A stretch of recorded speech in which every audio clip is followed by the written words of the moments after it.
Welcome to the Strata Leadership Show, a podcast designed to help you gain clarity, lead effectively, and drive results for yourself, your team, and your organization. I'm your host, Dr. Nathan Miller.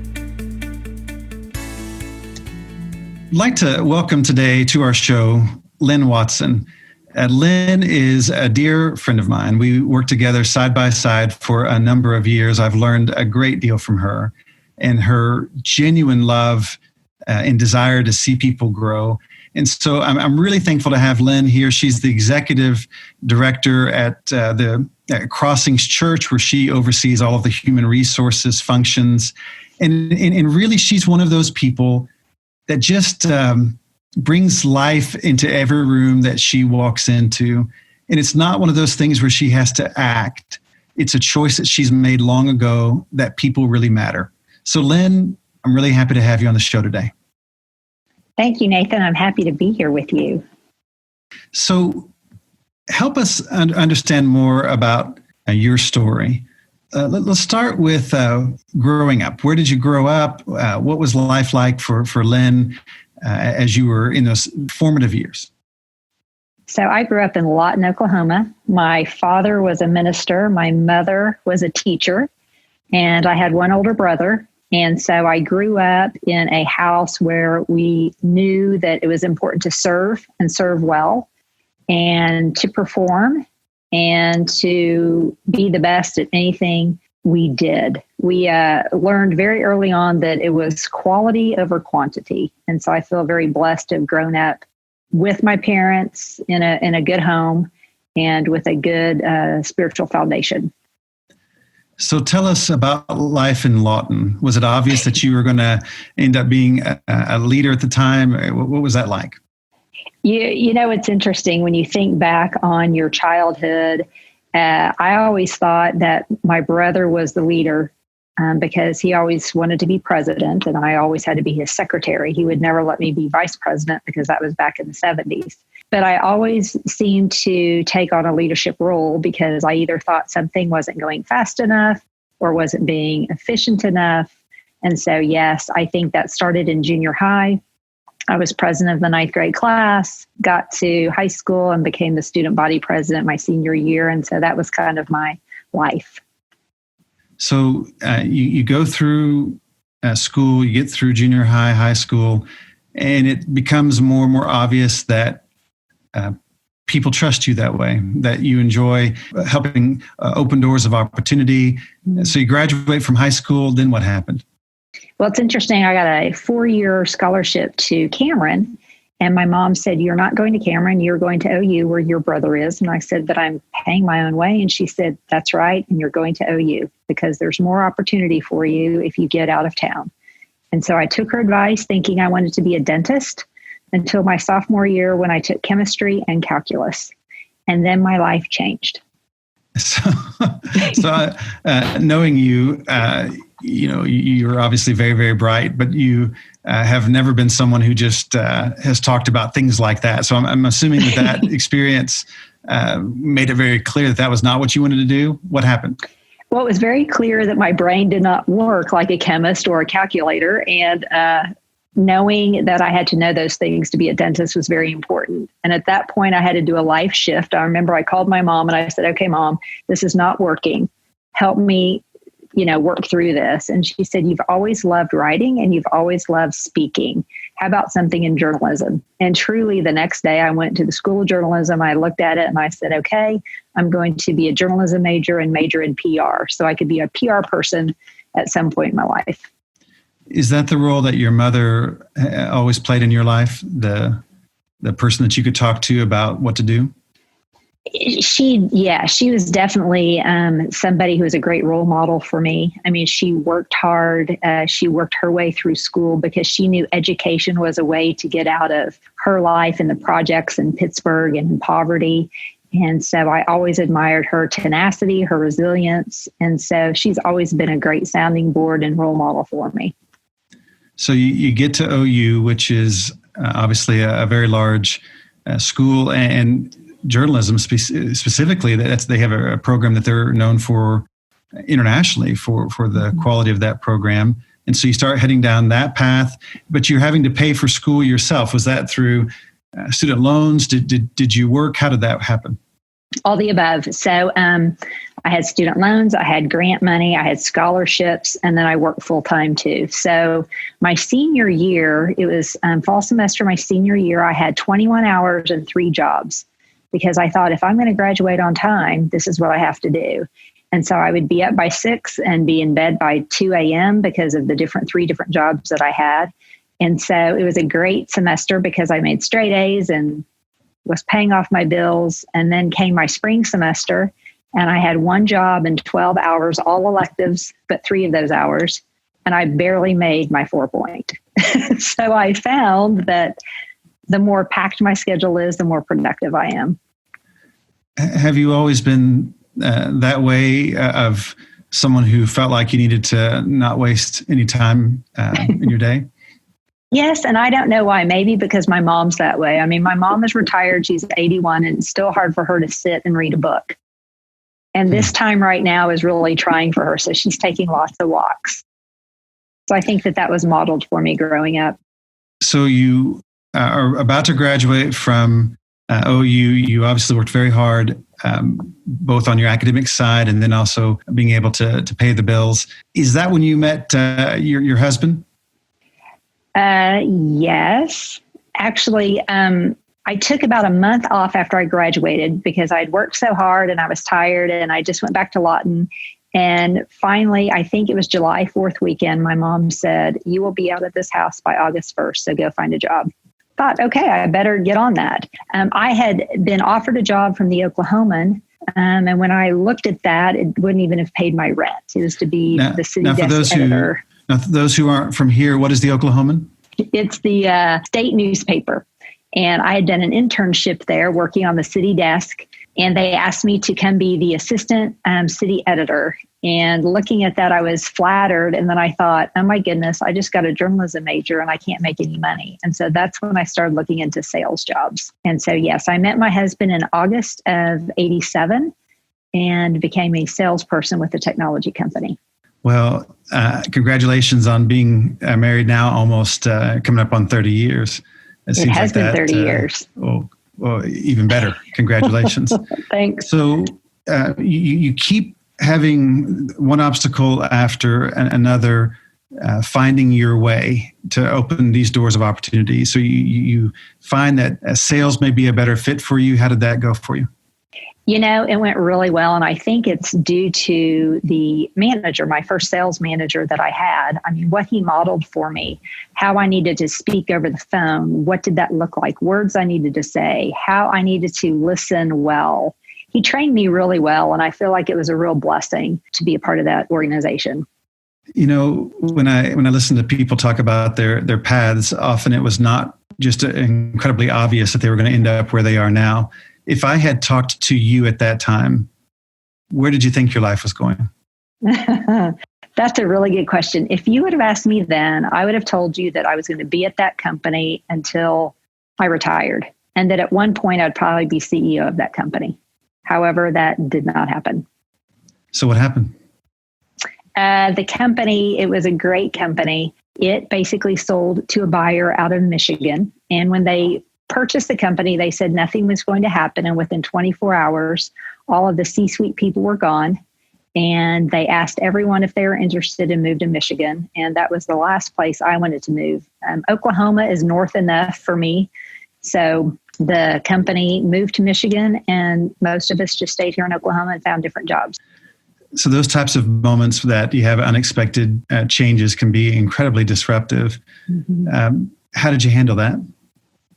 You know, I felt honored that they asked me to move to Michigan, but I knew that this was home and this is where family is, and that there would be another opportunity. And so I found other opportunities, and it was great. And, you know, I think it was meant to be that way because not many people stay at the same place for 30 and 40 years anymore. And so I've learned with my history, I have like 10-year stints with different companies, about 8 to 10 years, which is interesting looking back on my life. Lyn, I had the chance to work with you for a number of years, and I know your story in that you're the kind of person that has had to endure a lot of challenges that have come your way that you didn't ask for. How do you think learning how to deal with challenging times where there's just a lot of uncertainty, how has that influenced you as a leader today? I think anytime you go through adversity, you learn a lot more about yourself and how you handle stress or the valleys of life. And my mental model has always been to learn something positive from it. And I'm going to come out stronger, more resilient, have more courage. And I think it's changed the way in which I've led people. And then also my empathy level, especially when you go through things that other people experience, your empathy for them is much higher and your concern and love for them. You know, when I think back about heroic days in my life where I've seen someone be truly heroic, that they did something that I would not have even thought of doing until I saw it done. One of the days that I view as inspirational to me in a way that really, the farther I get away from it, the more I feel this sense of gratitude about it, of being able to have been witness to it. And it was right after you had been diagnosed with cancer.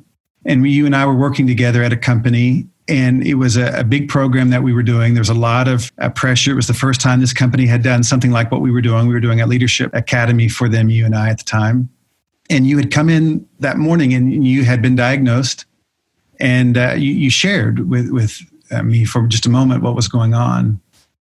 And then you turned around and you went up to the front of the room, and you never mentioned it. You never hinted at it. And you may have had one of the best days I have ever seen you helping leaders think through who they were, where they wanted to go in life to equip them. And it is one of the single most heroic things I've ever seen in my life. And I remember sitting back there thinking to myself, who is this? Because if I had been diagnosed with cancer like that the night before or a couple of days before, I just don't know how I would have had the presence of mind to not only come to work, but to come to work with the attitude of, I'm going to make a difference today. Can you tell us about what that was like being diagnosed and just then the process moving forward from that? Well, when I was diagnosed 8 weeks earlier, my daughter, who was 16 at the time, had a lump in her breast, and she had a biopsy. And fortunately, it came back benign. So move forward 8 weeks, when I found something and I was diagnosed with cancer, I was thrilled that it was me and not her.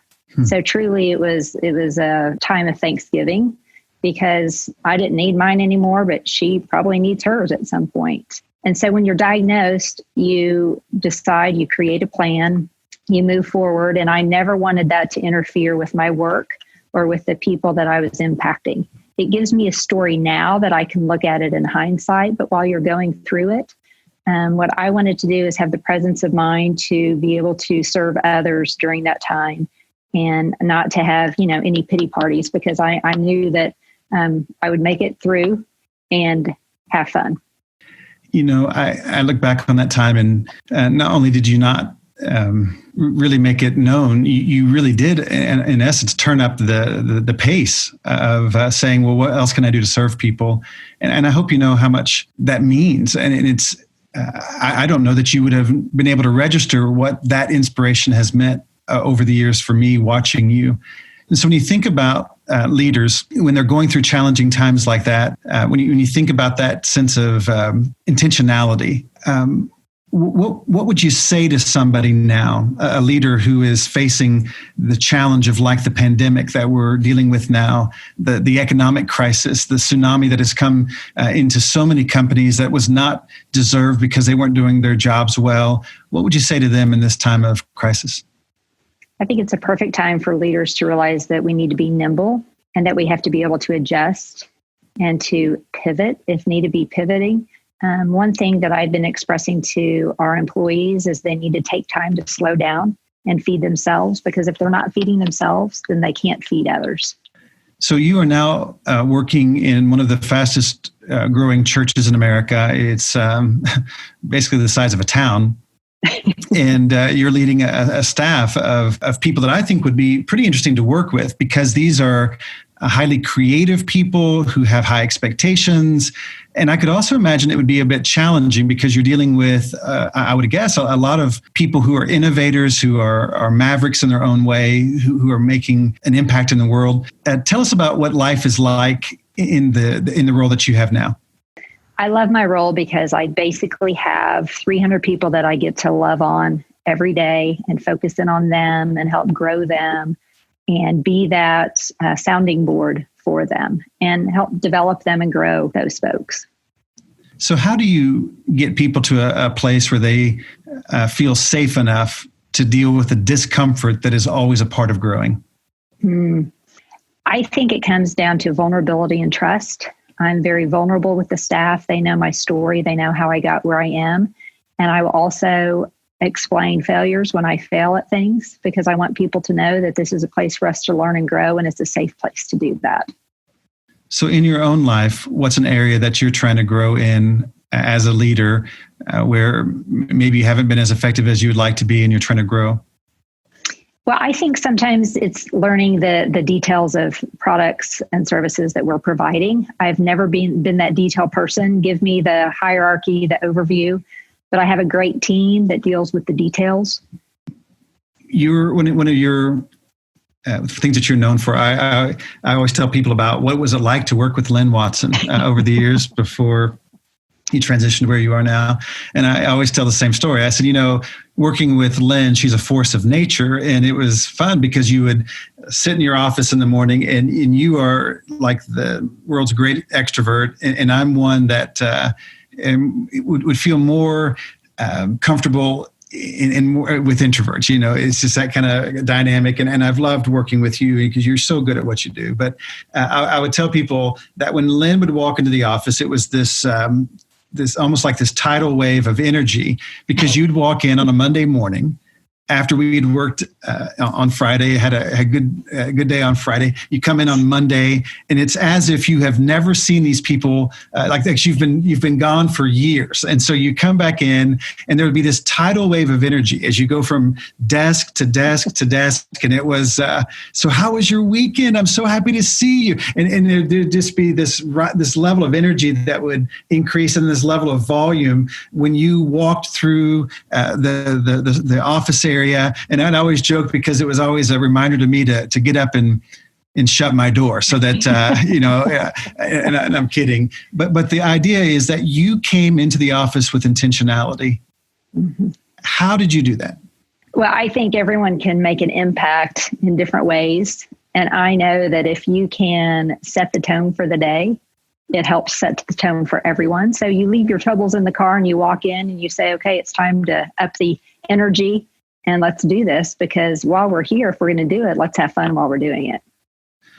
So the research indicates that people in a group will look to the highest status person in the group for guidance on where they should be emotionally. And so when they're going through a tough time, if the leaders are calm, then they are much more likely to be calm. If the leader is not calm, if they are frantic, or maybe they have a frenetic pace or whatever it may be, then they'll take that on as well.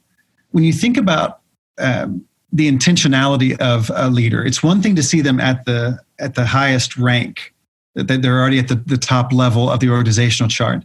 But when you think about someone who is just beginning their leadership journey, how can they set the tone and set the pace in the office when they may not have the status, but they have the desire to make a difference? What would you say to them? I think that you can do that through your words, by recognizing good in others, because we don't do that well. I also think it's using your personality. I'm very interested in people, so I'm always asking, how was your weekend, just to create that connection. And I also just think a positive attitude. Tell us about a failure in your experience that you felt like you learned from. Because I find it interesting. I don't know any really impactful leaders who don't have a story of a time when it did not work. Well, I will tell you, it was probably back in 1998 when I was a business owner, started the business when my son was 5 weeks old. And in 1998, I learned that I didn't know how to say no. So at one point I look up And it is September of that year. I'm on 8 boards. I'm in charge of another golf tournament. I am on different association boards. And my husband looked at me and he said, "You've got to learn the word no." And he literally, so I was failing as a mom, as a wife, as a business owner. And so I think that's a real pivotal moment in my life where I thought, okay, I've got to learn the word no, and I've got to extract myself from these programs. So wrapping up our time, I really appreciate your time. I know that for leaders right now, there's just so much pressure just to be available. And your voice means a lot to me, and I hope it will mean a lot to other people. If people want to learn more about Crossings or learn more about you, how can they find that information? They can go to our website at www.crossings.church. They can find us. They can email me directly. You can always share my cell phone number. I think everyone in this world that knows me has that number and those digits. But we would love to meet and talk with anyone at any time, because I love to learn about people and see how we can serve them best. Lyn, thank you for the time today. You're an inspiration to me, and you're an inspiration to a lot of people. And so on behalf of the Strata Leadership Show, we're just thankful to have Lyn here. And the role that we have is to bring together leaders to be able to share their stories, share their ideas, and create community. But the goal of a leader is to set the pace. And so this week, make the decision that you are responsible for setting the tone and setting the pace.